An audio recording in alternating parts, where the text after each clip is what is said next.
Assalamualaikum warahmatullahi wabarakatuh. Ketemu lagi dengan saya Lestari bersama dengan kedua teman saya Aidila Nurfitriani dan Angelina Alfareza yang akan menjelaskan tentang materi pembangunan ekonomi atau teori-teori pembangunan ekonomi.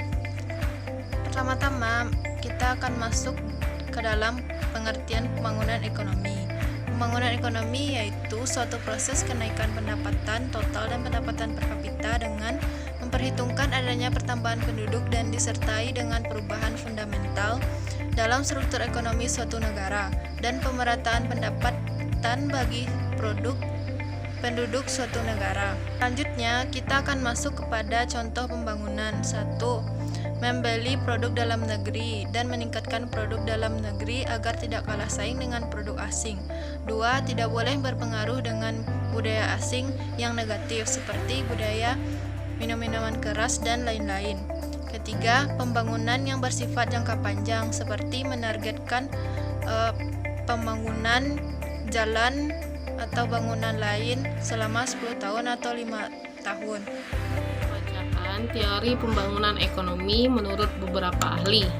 Yang pertama, menurut Adam Smith. Ada 6 teori menurut Adam Smith. Yang pertama, berlakunya doktrin atau hukum alam dalam ekonomi. Yang kedua, proses pemupukan modal dilakukan sebagian pembagian tenaga kerja. Yang ketiga, pembagian kerja adalah titik permulaan dalam meningkatkan daya produktivitas tenaga kerja. Yang keempat, perlu adanya spesialisasi agar produktivitas tenaga kerja bertambah. Yang kelima, para petani, produsen, dan pengusaha merupakan agen kemajuan dan pertumbuhan ekonomi. Yang terakhir, yang keenam, di samping itu perlu perluasan pasar untuk penampungan hal produksi melalui perdagangan internasional. Teori menurut Ricardian atau sering disebut dengan teori David Ricardo.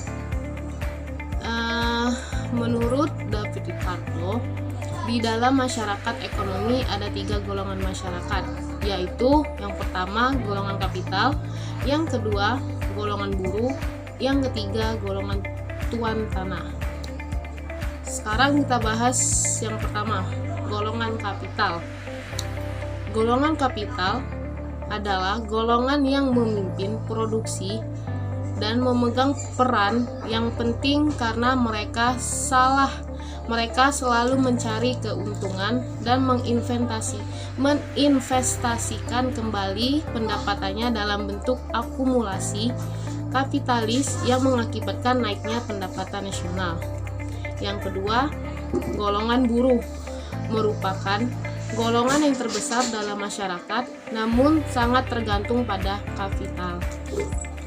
Yang terakhir atau yang ketiga, golongan tuan tanah merupakan golongan yang memikirkan sewa saja dari golongan kapital atau areal tanah yang disewakan. Selanjutnya, menurut David Ricardo atau menurut Ricardian mengatakan bahwa bila jumlah penduduk bertambah terus dan akumulasi kapital terus-menerus terjadi, maka tanah yang subur menjadi kurang jumlahnya atau semakin langka adanya. Akibatnya, berlaku pula hukum bertambah hasil yang semakin berkurang.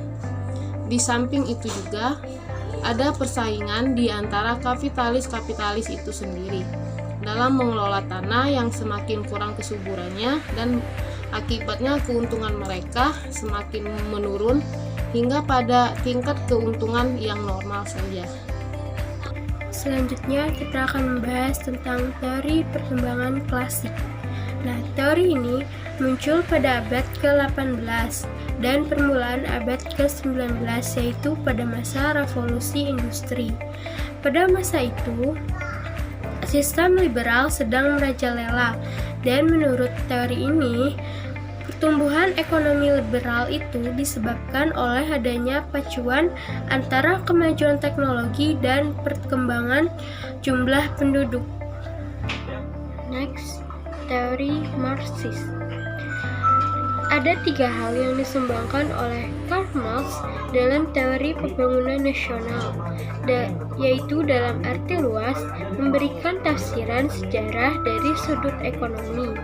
Sedangkan dalam arti sempitnya adalah merinci kekuatan yang mendorong perkembangan kapitalis dan menawarkan jalan alternatif tentang pembangunan ekonomi terencana. Dalam penafsiran sejarah, semua peristiwa sejarah merupakan hasil perjuangan ekonomi yang terus-menerus di berbagai kelas dan kelompok masyarakat.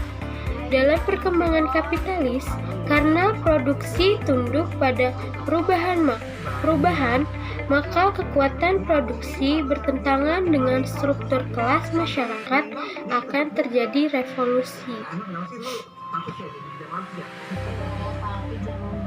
Masuk ke dalam kesimpulan dari video ini. Pertama, pembangunan ekonomi adalah suatu proses kenaikan pendapatan total dan pendapatan per kapita dengan memperhitungkan adanya pertambahan penduduk dan disertai dengan perubahan fundamental dalam struktur ekonomi suatu negara dan pemetaan pendapat bagi penduduk suatu negara. Yang kedua, teori pembangunan ekonomi ada 4. Yang pertama itu teori Adam Smith, yang kedua teori Ricardian, yang ketiga teori klasik, dan keempat teori Marxis. Oke, sekian dari video kami kali ini. Semoga video ini dapat bermanfaat bagi kita semua, dan sampai jumpa di dalam video berikutnya. Saya akhiri, wassalamualaikum warahmatullahi wabarakatuh.